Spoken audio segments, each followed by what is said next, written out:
Guys, welcome to my new blog. তো guys অনেক দিন পরে আসলাম আবার ব্লগ নিয়ে। তো আমাদের রাকিবুলকে চিন্তা হচ্ছে নেক্সট আমাদের ব্লগে যে ছিল, তো ও অন্ধ্রপ্রদেশেই ছিল, ও কালকে বাড়ি এসেছে। তো আজকে আমরা নদীর ধারে এসেছি সবাই মিলে। তো এখানে সব প্লেয়ারগুলো দেখতে পাচ্ছ। তো এখানে রিয়ানো আছে দেখতে পাচ্ছ। তো অনেকদিন পরে আসলাম বলতে গেলে ব্লগে। তো প্রায় 5-6 দিন হয়ে গেল ব্লগ করা নাই। তো রোজা স্পেশাল, তো যে তার জন্য রোজাতে ব্লগ করতে ভালো লাগে না। তো আজকে করলাম, ব্লগটি স্টার্ট করলাম। তো কেমন লাগছে নদীর দৃশ্যটা দেখো, খুব সুন্দর লাগছে এদিকে। তুমি কিছু বলো? আমি কিছু বলবো না, তোমরা বলো। কেন না? তো আমার দেখে দেখে রিয়ানো ব্লগ করতে শুরু করে দিল। তো বলতে গেলে রোজার মুখে ব্লগ করতে ইচ্ছে করে না। তো রোজার মুখে ব্লগ করতে সেরকম ইচ্ছা জাগে না, তো সারাদিন টায়ার্ড হয়ে থাকি।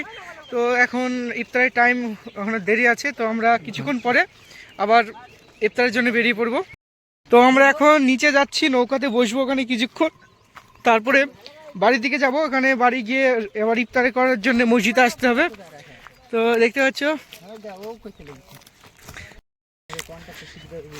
তো গাইজ আজকের কোয়ালিটিটা খুব ভালো লাগছে।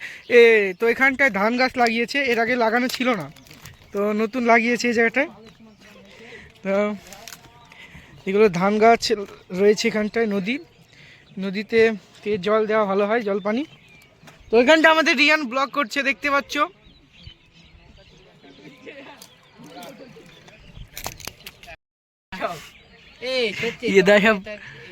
রোজা রেখে সব মুখে, রোজা মুখে সব 12টা বেজে গেছে। তো এই দেখো স্যাড বয়, এই সব রোজা রেখে সব শেষ। এই ছেলেটা শুকিয়ে গেল, পুরো শুকিয়ে গেছে। আন্ধারা থেকে লাইন দিছে ছোড়া। তো আমরা এখন সুসাইড করব ঘাটের ধারে। ভাত এই যে সুসাইড করছে। যাব না, কুলায় না গাড়ি, যাব না। কালকে আসবো গাধুইতে। তো হ্যাঁ, কালকে পরীক্ষা আছে, পরশুদিন।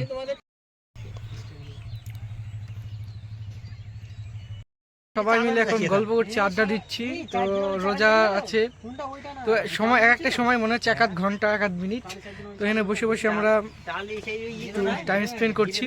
তো কিছুক্ষণ পরে আমরা মসজিদে বলবে, তারপরে আমরা চলে যাব মসজিদে ইফতার করতে। তো ওখানটা ইফতার করে এসে তারপরে বাড়ি এসে নামাজ টামাজ পড়বো। তারপরে আবার রাতে একটু নদীর ধারে আসবো, ওখানটায় ঘুরবো। অনেকক্ষণ বসা হলো আমাদের এখানটায়। তো এখন ইফতারের টাইম হয়ে গেছে। তো আমরা সব আপন আপন বাড়ির দিকে চলে যাচ্ছি। তো সবাই হাই বলে দাও গাইস। এখন যাবো আমরা মসজিদে ইফতারের জন্য।